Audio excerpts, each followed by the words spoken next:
Olá. Segurança pública e corrupção devem ser os temas mais decisivos na escolha do presidente da República neste ano.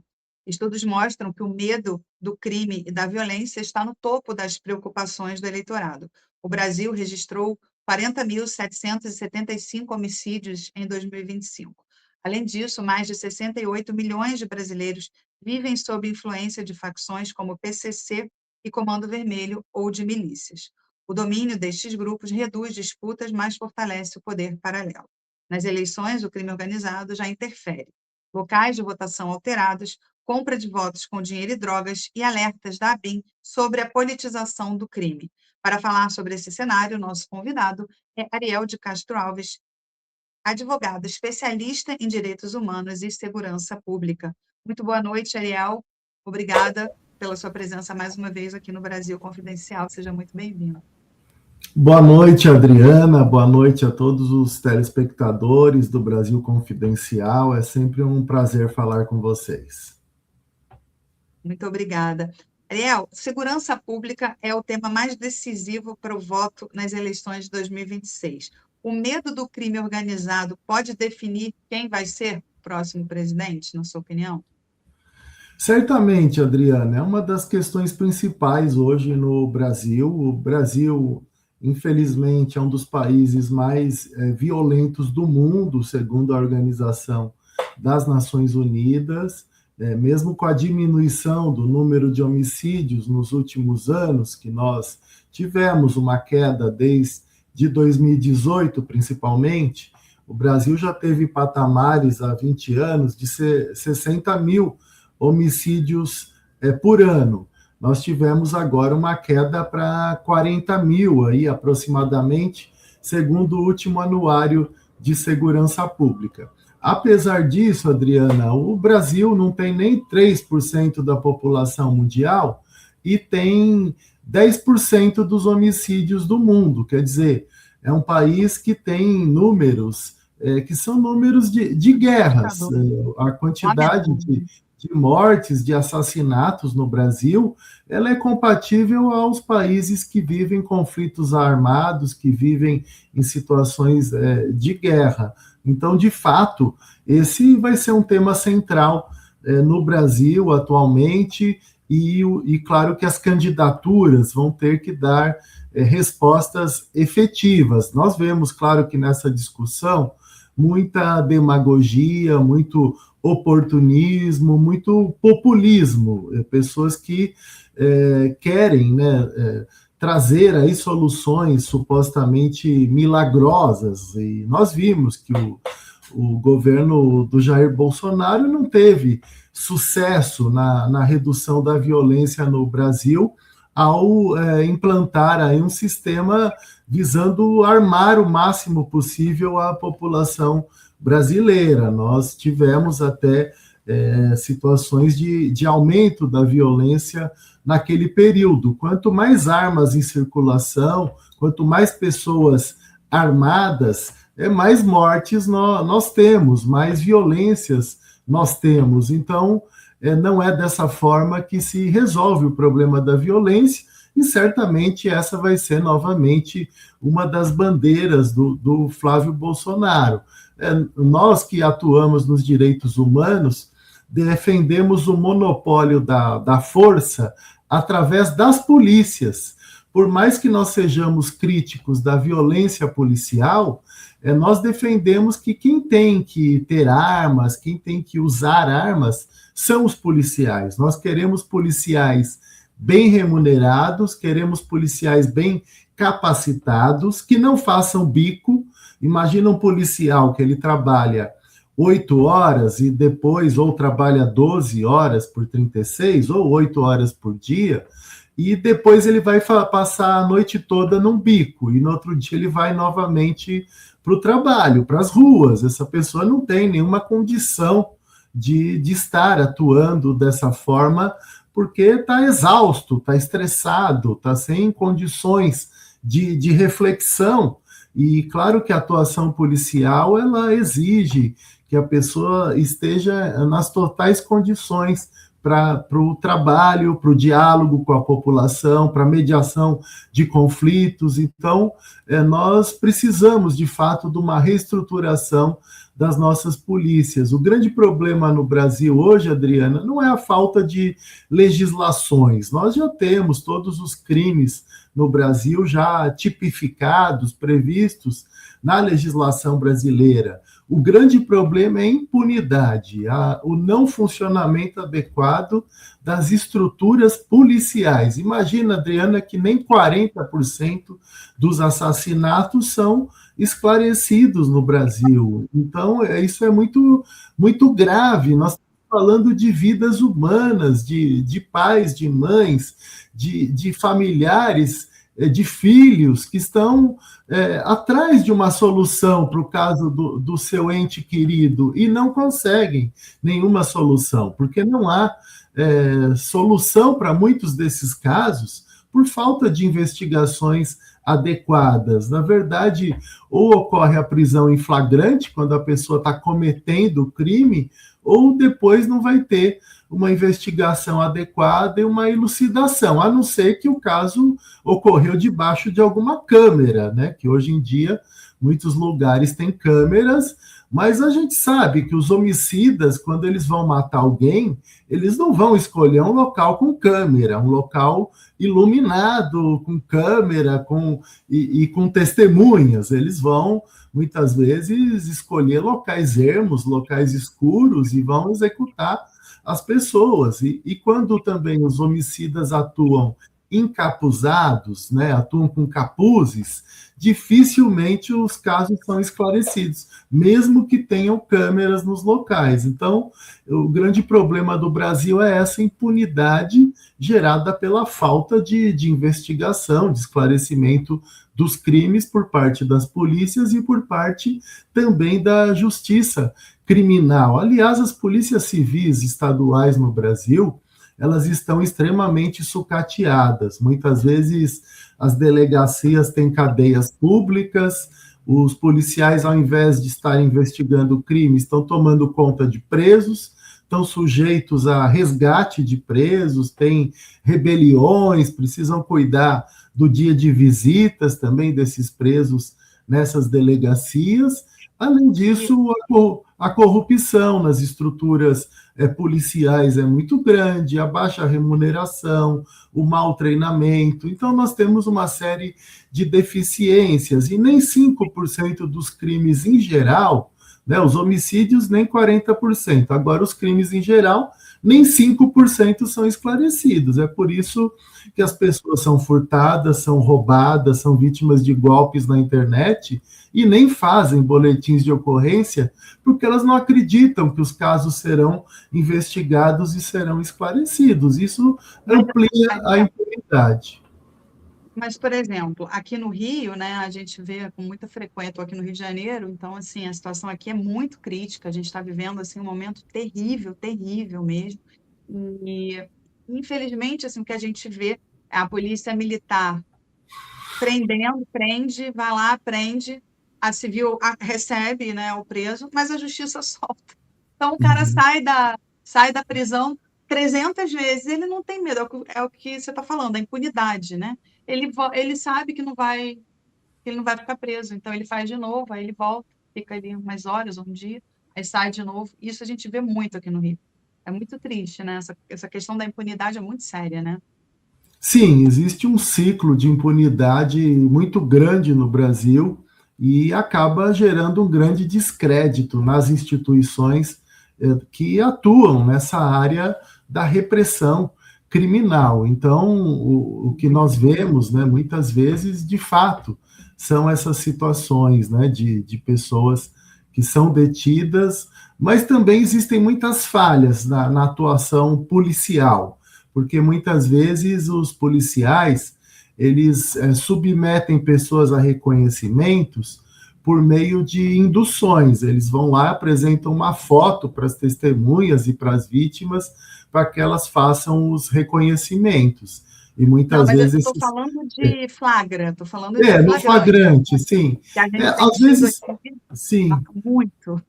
Sim, existem esses casos de flagrantes e que depois as pessoas são soltas, mas existem muitas vezes flagrantes que a polícia apresenta como flagrante que não são flagrantes, quer dizer, os policiais encontraram as pessoas depois, e muitas vezes também tem pessoas inocentes que vão presas nessas circunstâncias, quer dizer, ocorre um roubo, a polícia é acionada, daí os criminosos fugiram. A polícia, na perseguição, ela vai ouvir das vítimas, testemunhas, como é que seriam esses criminosos, vai falar, ele é moreno, ele é negro, ele é assim, ele é jovem, tal idade, tal altura, e daí eles vão atrás, e os primeiros que eles encontrarem naquelas características, eles vão prender, e muitas vezes vão fazer um reconhecimento até induzido, por meio de fotografias, encaminhadas para as vítimas e testemunhas por WhatsApp, e daí, nesses casos, acaba ocorrendo que a justiça, em algumas circunstâncias, não tem aceitado esse tipo de reconhecimento. Então, nós temos uma atuação policial muito falha no Brasil. Nós temos pouco investimento na perícia criminal, pouco investimento nos institutos de criminalística, pouco investimento, por exemplo, exames de digitais, para fazer perícias de vídeos, de fotografias. Então, nós temos uma enorme dificuldade no correto esclarecimento dos crimes no Brasil, além da morosidade judicial. O caso de mulheres, por exemplo, a mulher vai fazer um BO de que está sofrendo uma ameaça de um ex-companheiro, por exemplo. Daí depois o delegado vai fazer um processo ali investigativo, vai encaminhar para a justiça. Muitas vezes, para sair uma protetiva, pode demorar um mês, e nesse mês a mulher já pode estar morta, como tem acontecido em muitos casos.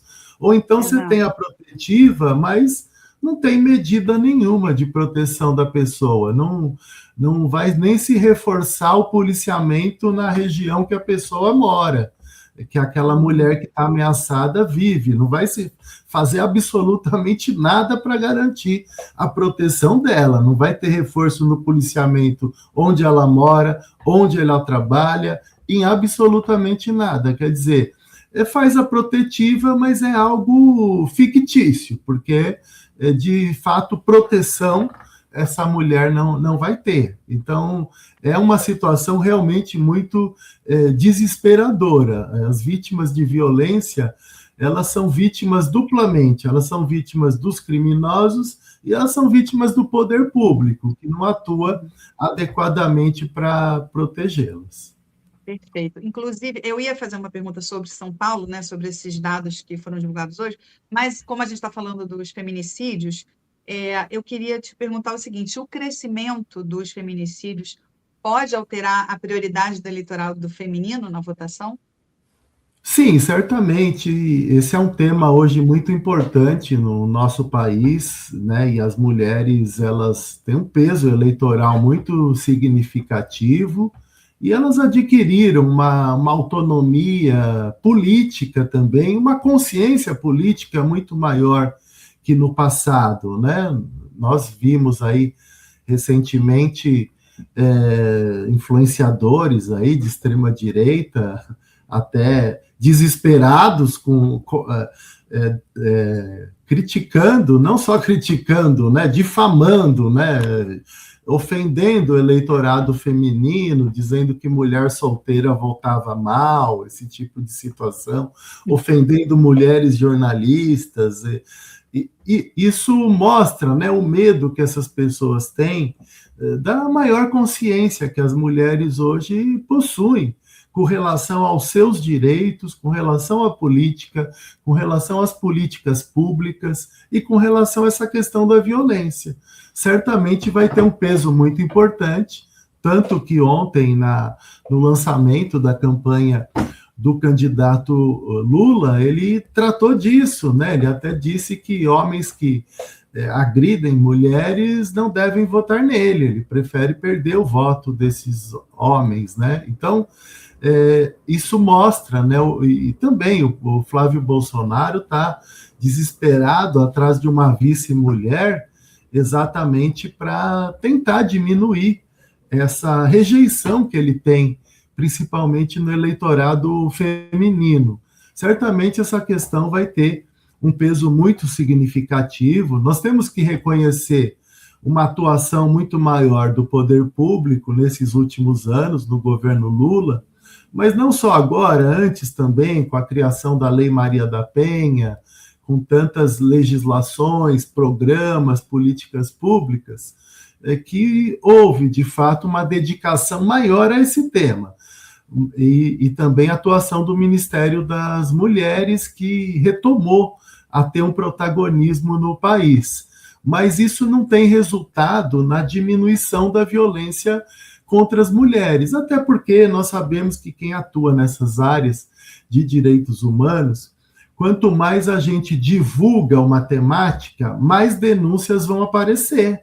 Essa é a realidade, porque muitas vezes você está tratando de um tema, você está trazendo esse tema, tirando da invisibilidade, as pessoas vão despertar. Olha, eu fui vítima também de um abuso, eu fui vítima de um estupro, eu fiquei constrangida em tratar desse tema. Sim, quanto mais a gente trata dessas questões de violência, tanto no caso de crianças e adolescentes, de mulheres, de idosos, os casos vão se ampliando, as denúncias, os registros de ocorrências, porque as pessoas ficam mais encorajadas quando elas verificam que existe uma atuação maior dos governos, que existe uma atuação maior da imprensa também em divulgar essas situações. Agora, de fato, os índices de feminicídios no Brasil são terríveis, são abomináveis, e eles têm aumentado, e ainda existe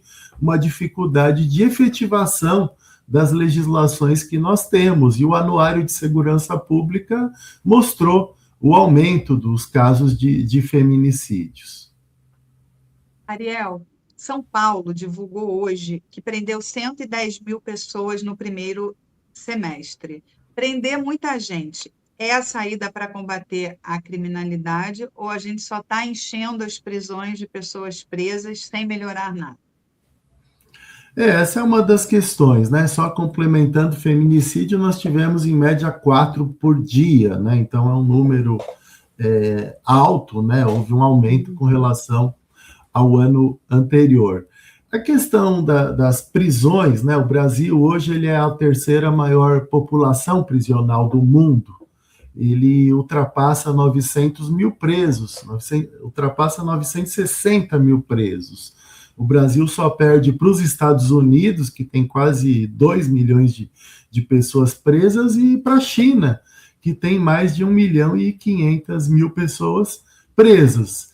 E nós sabemos que, apesar desse número de pessoas presas, o Brasil não tem reduzido a violência, até porque o sistema prisional brasileiro ele é reprodutor da violência. Ele só amplia a violência, ele não reeduca, ele não ressocializa as pessoas, apesar de índices oficiais de mais de 40% de reincidência, um índice alto de reincidência, e então, em tese, 60% aí não voltam a cometer crimes, mas nós sabemos que no sistema prisional brasileiro, boa parte das prisões estão superlotadas, não oferecem atendimento psiquiátrico, não oferecem trabalho, não oferecem escolarização, e muitas das unidades prisionais, elas são gestadas, né, os gestores, autogestadas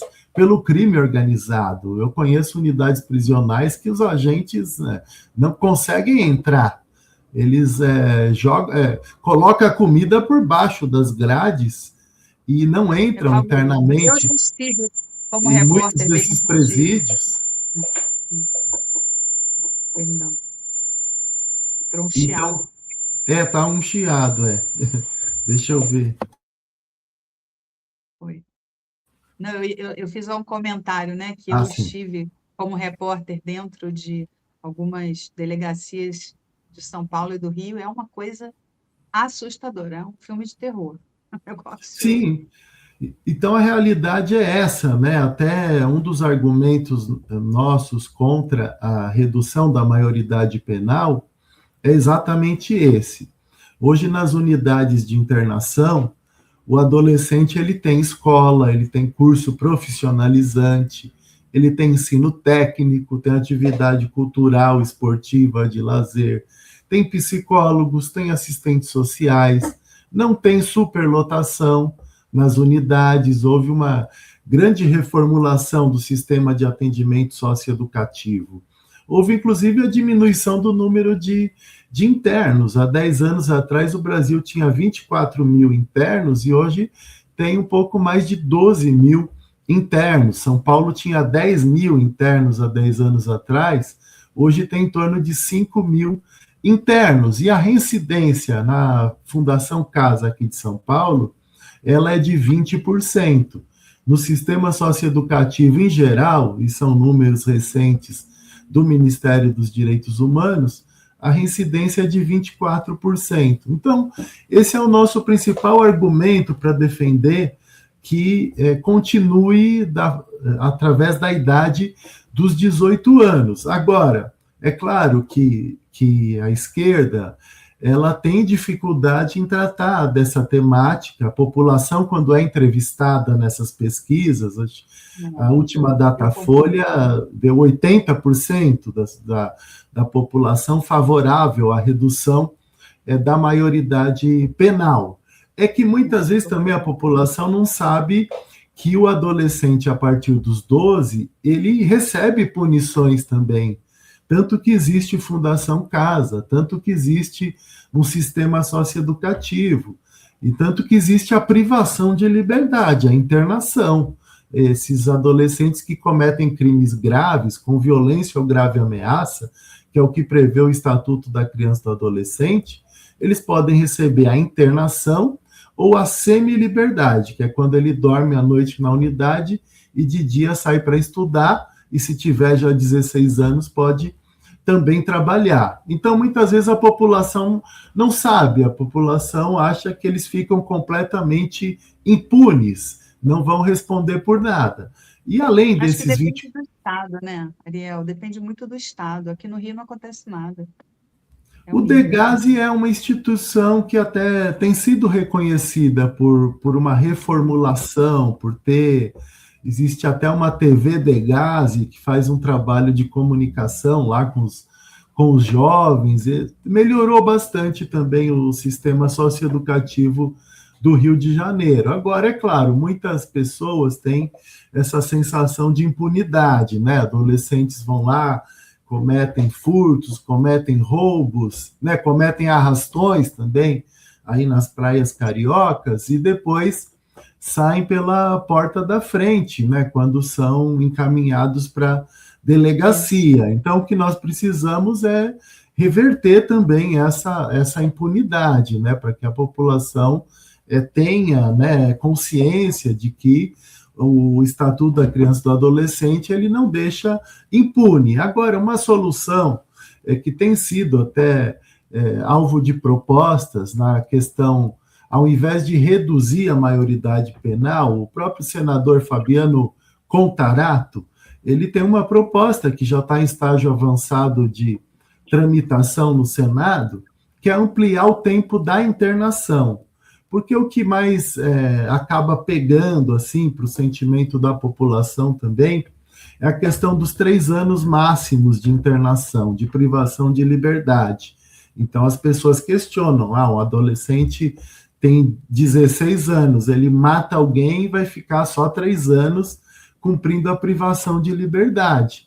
Então, isso que acaba gerando muitas críticas ao Estatuto da Criança e do Adolescente. Existe essa proposta do senador Fabiano Contarato para ampliar a internação até 5 anos, para casos de roubo, por exemplo, e até 10 anos para os casos de homicídios ou latrocínios, que é o roubo seguido de morte. É uma forma de não reduzir a maioridade, não colocar adolescentes no sistema prisional falido e dominado pelas facções criminosas, porque eles sairão muito piores, e de dar uma resposta para a população. A legislação penal, ela precisa sempre estar sendo atualizada, e é necessário que a gente ouça também os clamores populares. Ô, Ariel, a gente está quase terminando aqui, né, o nosso tempo, mas não dá, acho que a gente vai ter que marcar uma continuação desse tema aí, né, sobre a questão da segurança, né, que é 96%, deixa eu pegar aqui o dado, né, 96,2% dos brasileiros, né, tem medo de alguma situação, né, criminosa, então, quer dizer, isso impacta, claro, na escolha, nas urnas, né, então acho que a gente tem muito para falar sobre isso, mas eu queria terminar a nossa entrevista falando sobre a PEC da segurança, né, está parado, você acha que é uma questão estrutural ou é um jogo político? A PEC da segurança pública, ela é positiva, Adriana, no sentido de prever na própria Constituição Federal o sistema único de segurança pública. Eu te dou um exemplo: o governo federal criou um cadastro nacional de desaparecidos há 2 anos, e esse cadastro não tem sido efetivado. Por quê?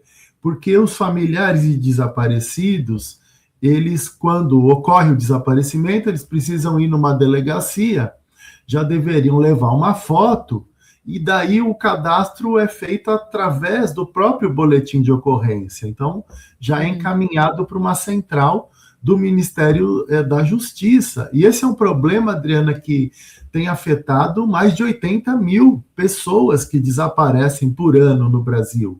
Ano passado foram 84 mil, 30% são crianças e adolescentes. Então, o cadastro hoje, ele não consegue se operacionalizar porque o Ministério da Justiça não tem poder sobre os estados. Então, o que aconteceu? Os estados ligados à esquerda, eles aderiram ao cadastro, assinaram um termo e aderiram. Então, a família faz o boletim de ocorrência, a polícia pega a foto, encaminha para o Ministério da Justiça e vai entrar no cadastro.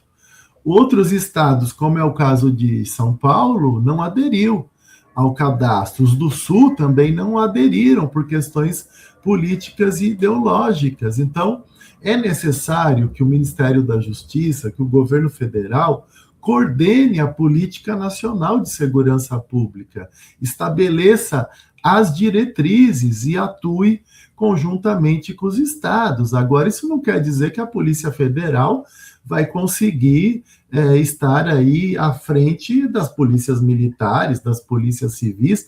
Não tem nem condições a quantidade de policiais federais em comparação com as polícias militares, com as polícias civis. Então, não existe essa questão de estar tendo aí os estados violados nas suas prerrogativas, nas suas atribuições do governo federal, querer assumir toda a segurança pública, porque o governo federal não tem estrutura e não tem nenhuma condição para isso, mas minimamente coordenar uma política nacional, um sistema nacional de segurança pública, estabelecer as diretrizes para que sejam cumpridas pelos estados e criar esses cadastros nacionais de desaparecidos, veículos roubados, da questão do roubo e de furto de celulares, como nós já temos alguns programas hoje para combater o furto e o roubo de celulares que o próprio Ministério da Justiça criou, mas depende da adesão também dos estados, e muitos estados não estão aderindo.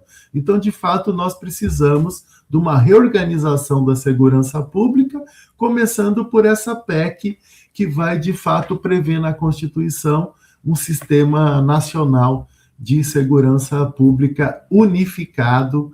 É uma das formas de darmos início, porque tem muito que ser feito nessa área. Eu vejo que o governo federal, do próprio presidente Lula, não conseguiu criar uma política nacional de segurança pública, até porque trocou 3 vezes os ministros da Justiça. Então, um começou, depois não terminou, depois veio outro, depois veio outro, e da mesma forma os secretários de segurança pública do Ministério foram trocados. Então, acabou que o governo não deu respostas para essa área, e já estava previsto no programa de governo a concretização desse sistema único de segurança pública no país.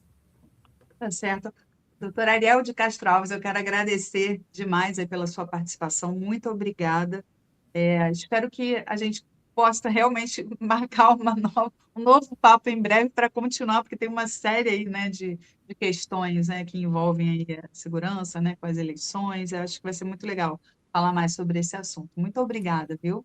Sim, de fato, Adriana, a gente não conseguiu tratar de todos os temas, né? O anuário traz aí as 10 cidades mais violentas do país, a questão do Isso. Nordeste, que vem preocupando bastante, as guerras entre facções criminosas em vários estados, né? Esse domínio também do crime organizado em comunidades periféricas, a violência policial também é muito preocupante, 10% dos homicídios no Brasil são cometidos por policiais. Muitas vezes a população da periferia não sabe se vai fugir do traficante ou vai fugir do mal policial, que muitas vezes vai para extorquir ou para matar ou para cometer abuso de autoridade. Então, tem muitos temas aí, a própria violência contra crianças, né? O Brasil vive uma das piores escaladas de violência contra crianças, o próprio anuário mostrou isso também, os crimes digitais.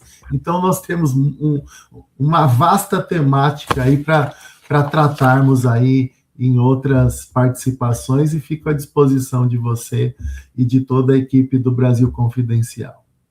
Muito obrigada aí pela participação, pela simpatia de sempre. Uma boa noite, viu? Obrigado.